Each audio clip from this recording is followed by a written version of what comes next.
Assalamualaikum warahmatullahi wabarakatuh. Let's begin. तो इस chapter number 1, तो सबसे पहले हम देख लेते हैं चैप्टर नंबर 1 के अंदर हमारे पास कौन कौन से कंटेंट्स हैं। हमारे पास सबसे पहले आ जाता है वेरिएबल, उसके बाद आ जाते हैं हमारे पास कीवर्ड्स और फिर कॉन्स्टेंट्स, फिर कमेंट्स आ जाते हैं, फिर स्ट्रक्चर एंड फिर कंपाइलेशन। तो हम इसको इस तरीके से लेके चलते हैं। First thing first, what are the variables? Variable is the name of a memory location which stores some data. ठीक है, यहाँ पे हमारे पास एक एग्जांपल भी है। नीचे की तरफ अगर हम देखते हैं तो हमारे पास एक मेमोरी है, ठीक है, जिसके अंदर एक हमारे पास मेमोरी के अंदर हमारे पास अलग अलग बॉक्सेस हैं। ठीक है, बॉक्सेस समथिंग लाइक आपके पास एक कंटेनर है, ठीक है, आपके पास जार्स रखे हुए हैं। फॉर एग्जांपल आप किचन की एग्जांपल ले सकते हैं। एक में आपके पास नमक है, दूसरे के अंदर आपके पास थोड़ी सी मिर्ची है और एक में गरम मसाला वगैरह एक्सेट्रा। ठीक है, अब हमारे पास फॉर एग्जांपल एक एज का हमारे पास कंटेनर है। एज के अंदर हमारे पास रखी हुई है एज 25। ठीक है, थोड़ा आगे चले, हमारे पास स्टार के नाम से कंटेनर है जिसके अंदर हमारे पास स्टार या स्टैरिक साइन है। उसके बाद हम चलते हैं, हमारे पास नम के नाम से है एक बॉक्स जिसके अंदर 33 सेव है। ठीक है, तो basically these are the boxes in the memory. ठीक है, हमारी मेमोरी में कुछ के अंदर कुछ बॉक्सेस हैं जिसके अंदर कुछ डेटा है। ठीक है, डेटा, अब ये मेमोरी के एड्रेसेस के ऊपर जो है ना, ये जाके हमारा एक डेटा कोई भी चीज हमारे पास सेव कर देता है। ठीक है, हम आ जाते हैं यहाँ पे। सबसे पहले हम रूल्स के बारे में बात कर लेते हैं। First rule is variable are case sensitive. Variable basically case sensitive है। अगर आपने अपर केस ए लिखा है, वेरिएबल के तौर पे असाइन कराया है, तो अपर केस के अलावा आप उसको लोअर केस के तौर पे नहीं ले सकते। फॉर एग्जांपल आपने अपर केस के अंदर 1 स्टोर कराया है और लोअर केस के अंदर आपने 2 स्टोर कराया है। ये दोनों सेम नहीं है, ये दो अलग अलग वेरिएबल्स हैं। ठीक है, इसी तरीके से हमारे पास रूल नंबर 2 आ जाता है, फर्स्ट कैरेक्टर इज अल्फाबेट और डैश साइन। ठीक है, फर्स्ट कैरेक्टर हमारे पास जो है ना किसी भी एक वेरिएबल का, जिस नाम से यानी कि हम उसे एसोसिएट कराते हैं। फॉर एग्जांपल हमारे पास यहाँ पे एज जो है एक वेरिएबल है। फॉर एग्जांपल हम इसको कर देते हैं एज, ठीक है ना, कैपिटल ए। तो इसके जरिए क्या होता है, कैपिटल ए के साथ जो है ना हमने एज लिखा है और वो एक हमारा वेरिएबल बन गया है। ठीक है, या फिर हम ये कर सकते हैं कि इनिशियल को हमने एक डैश की साइन दे दी है। ठीक है, ये भी अलाउ है। ठीक है, इसको हम दोबारा से एज रहने देते हैं। ठीक है, फिर उसके बाद है हमारे पास no comma no blank spaces. अब आप ये देख सकते हैं कि हमारे पास फॉर एग्जांपल यहाँ आ जाते हैं, हम एक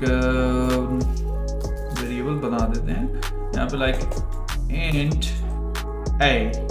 ठीक है, तो इसके अंदर, इस नाम के अंदर कोई स्पेसेस नहीं है। अगर हम लिख देते हैं एज फॉर एग्जांपल, ठीक है, इसमें हमें कोई स्पेस देख के आगे कुछ नहीं लिखना। ठीक है, एज है, इस तरीके से हमें नहीं लिखना। इसके लिए हमें यूज करनी पड़ेगी, ठीक है ना, इसके लिए हमें या तो हमें इसे मिला के लिखना पड़ेगा। ठीक है, इसके लिए हमने एक जो है ना अल्फाबेट कैप्स कर दिया, इंट सॉरी ये क्या हो गया मेरी जान। ठीक है, एज हियर, ठीक है, या फिर ए छोटा कर दिया, एच हमने बड़ा कर दिया, एज हियर। ठीक है, ये भी अलाउ है। अगर हम इसके अलावा लिखते हैं एज, ठीक है ना, एज डैश हियर, ये भी हमारा सही है। ठीक है, यहाँ पे नीचे हमने एग्जांपल्स दे रखी हैं। तो अगली चीज हम देखते हैं, अगली चीज हमें क्या बता रहा है, no other symbol than dash. ठीक है, ये बेसिक चीज है। हम जो है यहाँ पे प्लस या फिर माइनस की साइन, इस टाइप की इज इक्वल्स टू की साइन यूज नहीं कर सकते हम यहाँ पे। ठीक है, जब हम कोई वेरिएबल असाइन कर रहे हैं जैसे कि एज, तो हम इस तरीके से कोई चीज असाइन नहीं कर सकते। ठीक है, हम सिर्फ और सिर्फ एक साइन यूज कर सकते हैं, वो है डैश। ठीक है ना, तो आगे चलते हैं हम थोड़ी सी इसकी एग्जांपल्स की तरफ। ठीक है, कुछ एक आध एग्जांपल्स मैंने ऑलरेडी इससे बना के रखी हुई हैं ताकि आपको आसानी से समझा सकें।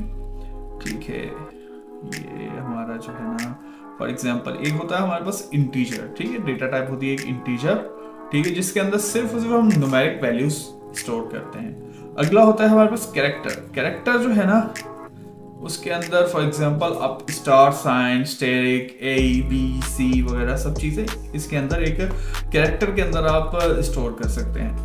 ठीक है, फ्लोट क्या होती है? Floating values, something like points के अंदर। ठीक है, अब हमने प्रिंट ऑफ करवाया सबसे पहले नंबर। ठीक है, नंबर। अब ये चीजें अभी इससे आपको परेशान नहीं होना, ये आपको सारी एक एक चीज क्लियर करानी पड़ेगी वक्तन फवक्तन। ठीक है ना, अचानक से करूँगा सारा आपके जहन पर लोड आ जाएगा।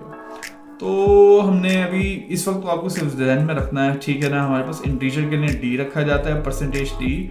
ठीक है, और परसेंटेज सी फॉर कैरेक्टर और परसेंटेज एफ फॉर फ्लोट। ठीक है, इस तरीके से करके फिर हमने जो है यहाँ पे जो कोट हैं बंद कर दिए हमने। ठीक है, उसके बाद कॉमा लगा के हमने यहाँ पे वेरिएबल्स के नाम दे दिए, लाइक नेम, str, पाई। ठीक है, ये सारे हमने यहीं पे एज इट इज लिख दिए। ये है हमारा टर्मिनेटर, से कहा जाता है सेमीकोलन। बेसिकली टर्मिनेटर ये एक्चुअली प्रोग्राम को आपके टर्मिनेट कर देता है। आप देख सकते हैं, सॉरी प्रोग्रामिंग लाइन को टर्मिनेट, यानी कि यहाँ पे जाके ये लाइन खत्म होती है, ये कोड, ये लाइन ऑफ कोड खत्म हो जाता है। फॉर एग्जांपल हमने इंटीजर यहाँ पे असाइन कराया, उसको हमने टर्मिनेटर दे दिया, यहाँ पे टर्मिनेट हुआ वहाँ पे कि यार ये लाइन जो है ना यहाँ पे खत्म हो गई। अब अगली लाइन है जिसके अंदर कैरेक्टर हमने इनिशियलाइज कराया है, फिर यहाँ पे हमने आपका सेमीकोलन दे दिया या टर्मिनेटर दे दिया, तो ये यहाँ पे टर्मिनेट हो गया। फिर उसके बाद इसी तरीके से फ्लोट पे जा रहा है। ठीक है, हर चीज तरीके से हमने करके इसको बंद कर दिया। अब आगे आ जाते हैं हमारे पास, चलो यार न्यू टर्मिनल खोल लेते हैं, पुराने आ गए तो पता नहीं क्या होगा। तो ठीक है, फिर वही जीसीसी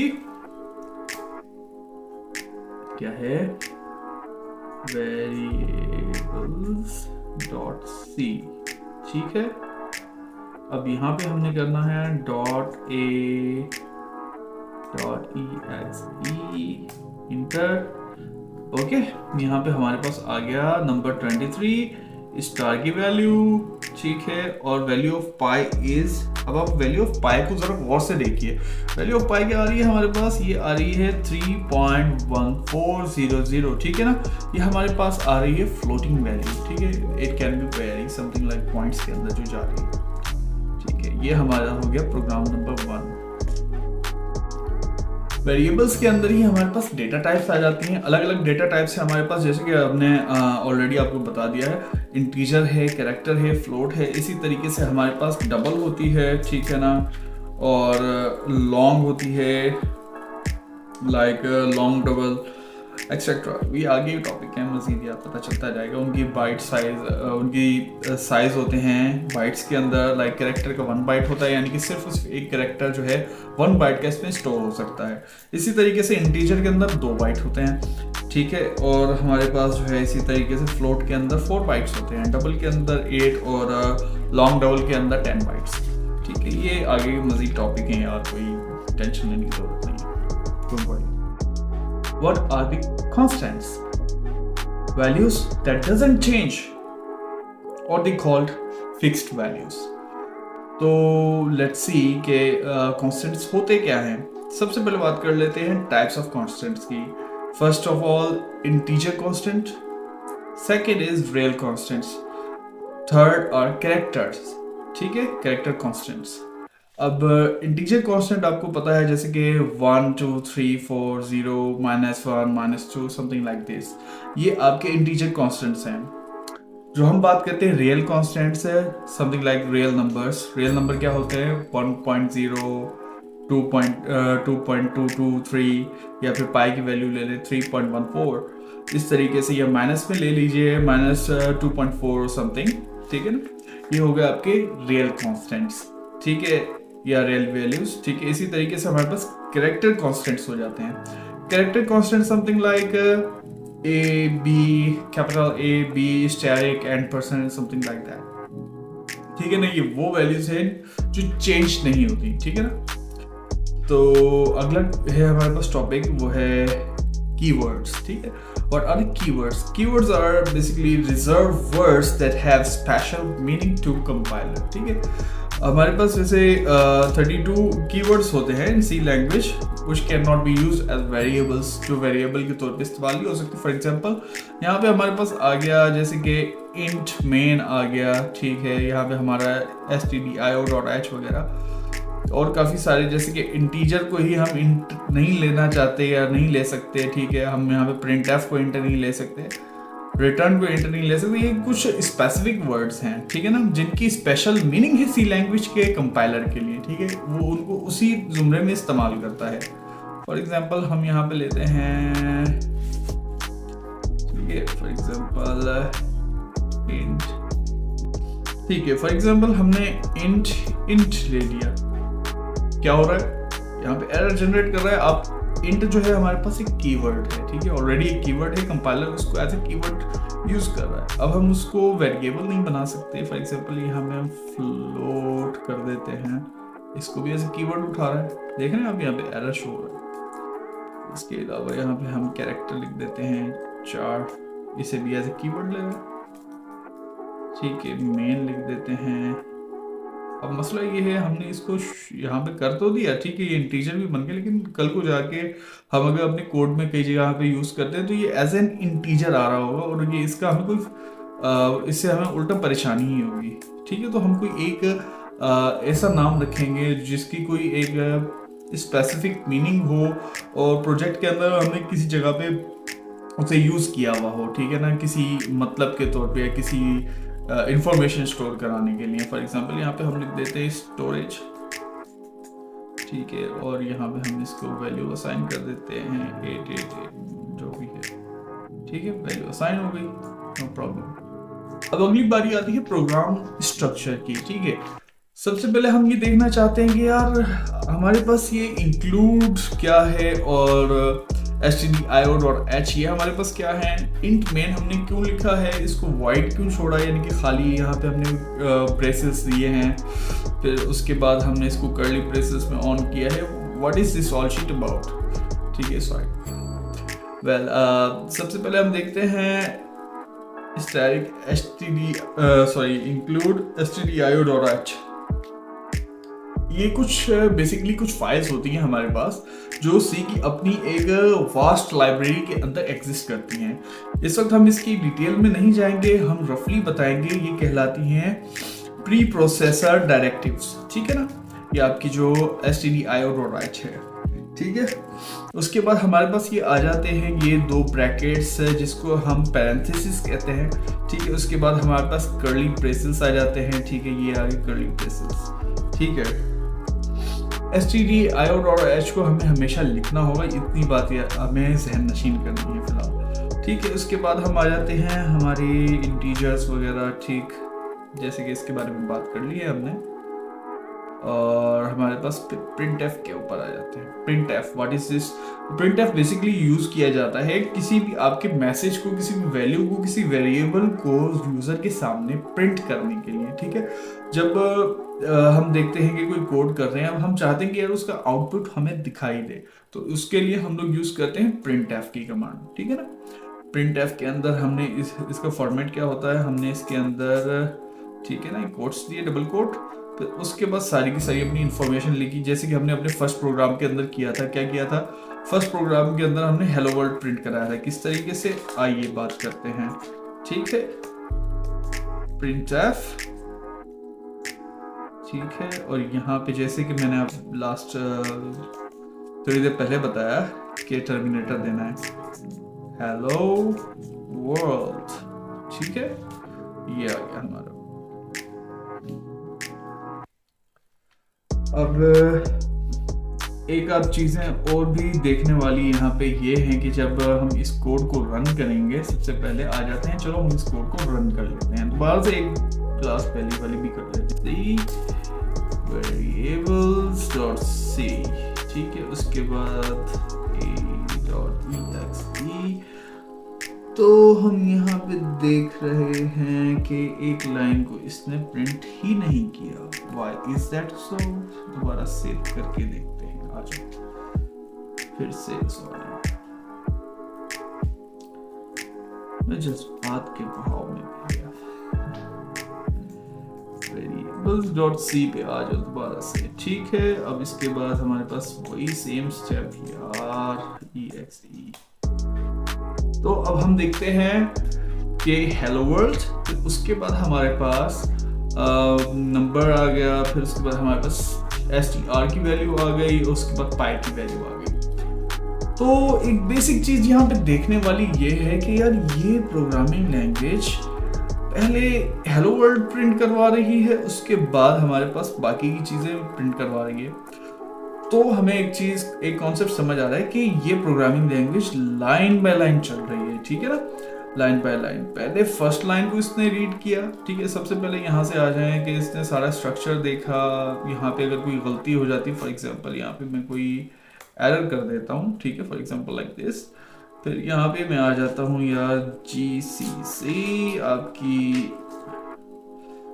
variables.c और ठीक है, फिर उसके बाद .a.exe। ओह सॉरी, सेव नहीं किया यार इसको, जो है ना यार, याद कर लो, पल्लू से बांधो, इसको सेव लाजमी करना है। यार क्या कर रहा हूँ, gcc variables.c, ठीक है। यहाँ पे इसने आपको बता दिया कि यहाँ पे आपने एक अदर टर्मिनेटर नहीं दिया, ठीक है, कॉमा या टर्मिनेटर, ठीक है। तो ये हम देंगे तो फिर काम करेगा। आप देख रहे हैं कि पहली लाइन से गया, फिर दूसरी पे गया, तीसरी पे आके रुक गया, ठीक है। इसने कहा नहीं बाबा कोई तो गड़बड़ है, कोई तो गड़बड़ है, इसने गड़बड़ पकड़ी और आपको झट से एरर दे दिया। फिर इसी तरीके से अगर हम यहाँ पे कोई एक, चलो ये काम करते हैं, ये कारस्तानी भी अच्छी है, देखा ना, फौरन इसने लाइन पे एरर दे दिया। अब ये आप यहाँ पे इसको चेक करेंगे तो ये एरर आपके सामने आ जाएगा, ठीक है ना। तो वेरी वेल एंड गुड, जबरदस्त, हमारा टॉपिक क्लियर हो गया। चलो भाई अगली चीज के ऊपर चलते हैं, comments. What are the comments? सबसे पहली चीज हम इसकी डेफिनेशन को पढ़ेंगे। What are the comments? Line that are not part of program, ठीक है ना, वो लाइंस जो प्रोग्राम का पार्ट नहीं है, वो सिर्फ हमने अपने समझने के लिए या आगे किसी को बताने के लिए उस चीज को हमारे कोड में लिख रखा है। कई मरतबा ऐसा होता है हम लाइक 1000 लाइन ऑफ कोड लिख रहे हैं और कल को हम जॉब छोड़ जाते हैं,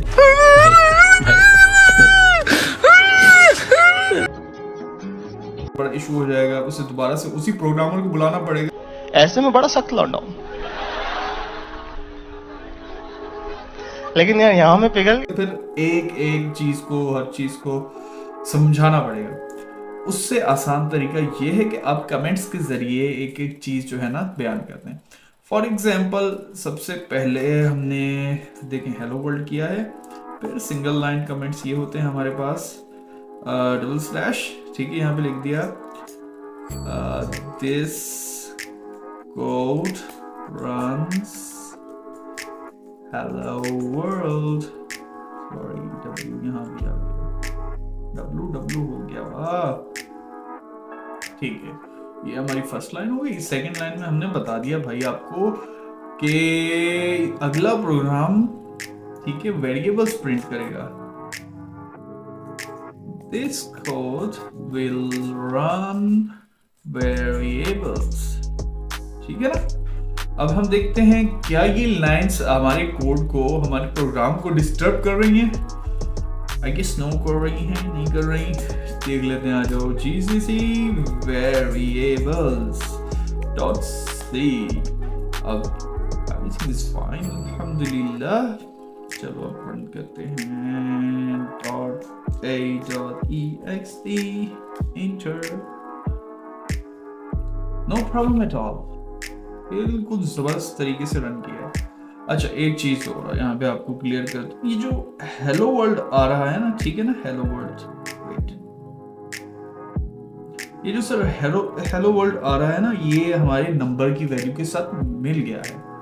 ये क्यों मिल गया है, कैसे मिल गया है, बेसिकली ये सारी चीजें एक लाइन के अंदर प्रिंट कर देता है, ठीक है, जब तक हम उसे नहीं बताते कि नेक्स्ट लाइन पे स्विच होना है। अब नेक्स्ट लाइन के लिए हम करते क्या हैं, यहाँ पे आ गए आपके हेलो वर्ल्ड पे बैकस्लैश n लिख देंगे हम, ठीक है ना, सिर्फ और सिर्फ बैकस्लैश, और हमने इसको किया सेव। अब हम यहाँ पे आए, फिर वही सारा गड़बड़ घोटाला GCC क्या लिख दिया यार, तो लिख भी पता नहीं क्या कर देता हूँ। variables.c, okay, everything is working fine now. .i.exe enter किया, चला। यहाँ पे देखिए, अब यहाँ पे प्रिंट हुआ आ रहा है हेलो वर्ल्ड।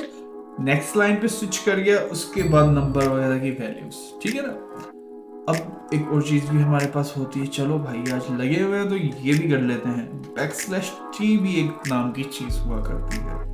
सेव किया कोड, आ जाओ बच्चा, आज मूड में हूँ सही तरीके से, इंशाल्लाह ताला एक एक चीज क्लियर कराऊंगा, फिक्र नहीं करनी। GCC, अगला हमारा है variables.c, ओके, .i.exe। जबरदस्त। आप देख रहे हैं \t का मतलब है कि हमने एक टैब दे दिया वहां पे, ठीक है ना, टैब दे दिया। टैब देने की वजह से क्या हुआ, ये आपकी PSC and something like that code जो है ना, ये आगे हो गया। इसी के साथ हम नेक्स्ट लाइन भी यूज कर सकते हैं, ठीक है। और ये आपका \n हो गया आपकी न्यू लाइन के लिए। तो कोड को ज़्यादा साफ सुथरा बनाने के लिए हम इस तरीके से इनको यूज़ कर सकते हैं। हम इसको स्टार्टिंग में भी यूज़ कर सकते हैं, मिडिल में भी कहीं भी यूज़ कर सकते हैं, नो प्रॉब्लम एट ऑल। तो अगले टॉपिक की तरफ हम अपने चलते हैं। आगे भाई निकालो, देखो क्या है अगला टॉपिक।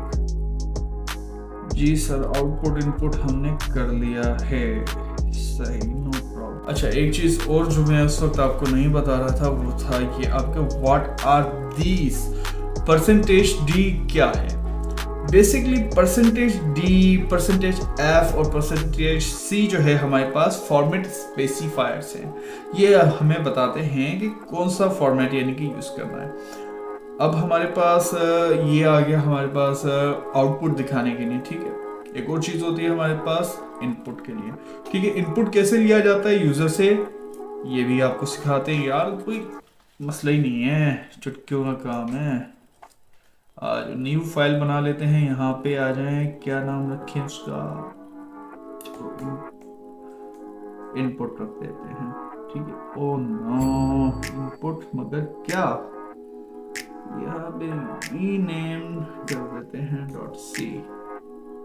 अब इसको पता चल गया C की फाइल आ जाओ, सारा सारा कॉपी पेस्ट, भाई हैंड्स डर्टी करने हैं आपको, समझ रहे हो, समझ रहे हो आप, समझ रहे हो ना। बड़ा हरामी हो बेटा, मजा आया। A B and C, ठीक है।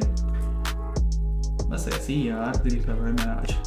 printf, यहाँ पे हमने यूजर को बोला, सबसे पहले मैं दे देता हूँ भाई, साफ सुथरी लाइन चाहिए मुझे, प्लीज इंटर a value, ठीक है, इंटर a value। एक हमने वैल्यू ले ली और यहाँ पे हमने वही काम कर लिया, बल्कि वो काम नहीं करते, नो नहीं, गंदी बात, इसको बंद कर दिया, ठीक है। अब हमारे पास एक और कमांड है, वो है scanf। जैसे कि स्कैन होता है उसी तरीके से scanf, ठीक है। अब इसके अंदर क्या करते हैं हम, वही हम फॉर्मेट स्पेसिफायर देंगे %d, ठीक है ना। फिर उसके बाद हमने दे दिया कॉमा और एंड बेसिकली एड्रेस देता है। अब ये जो हम यूजर से इनपुट ले रहे हैं कि किस चीज में, कहाँ पे हमें सेव कराना है, हमें कराना है int a में, ठीक है। int a लिख दिया हमने यहाँ पे और टर्मिनेट कर दिया, यानी कि बता दिया कि यहाँ पे हम ले रहे हैं यूजर से इनपुट, ठीक है। एक और हम ले लेते हैं इनपुट, ठीक है ना। oh sorry, please enter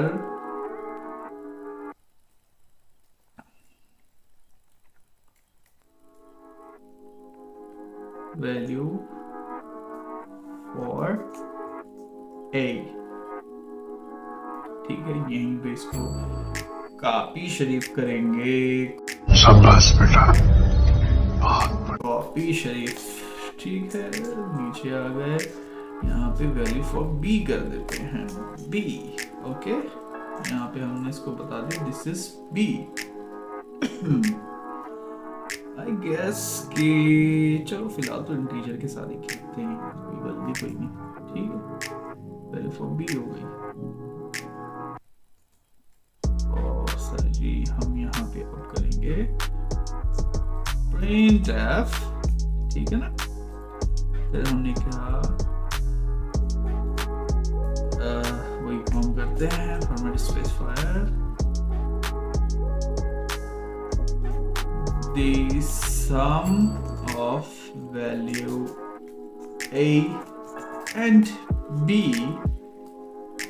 is equal to,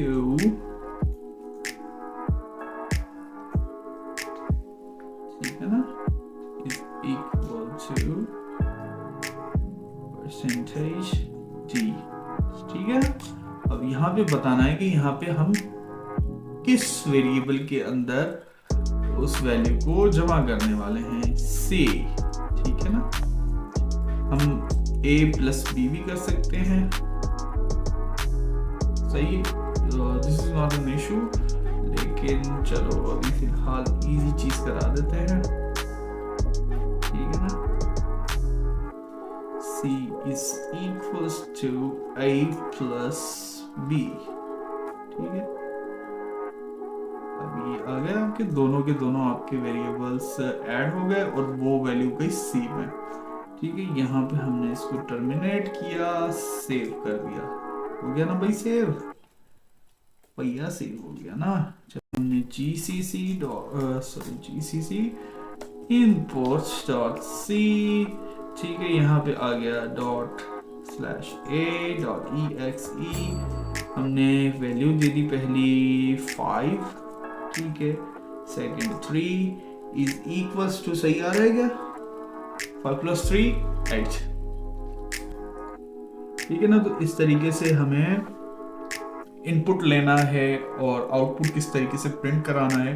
अब हमने ऐड कर लिया, इसी तरीके से हम इसको सब्ट्रैक्ट करेंगे, मल्टीप्लाई, डिवाइड, हर चीज इस तरीके से होगी। बट इसकी कंपाइलेशन, ये कंपाइल हो रहा है तो ये किस तरीके से हो रहा है बेसिकली, अब हमने यहाँ पे जरा नोट किया होगा, ठीक है, नोट किया है कि जीसीसी इनपुट के अंदर हमने फाइल एक भेजी जो कि सी की है, ठीक है ना।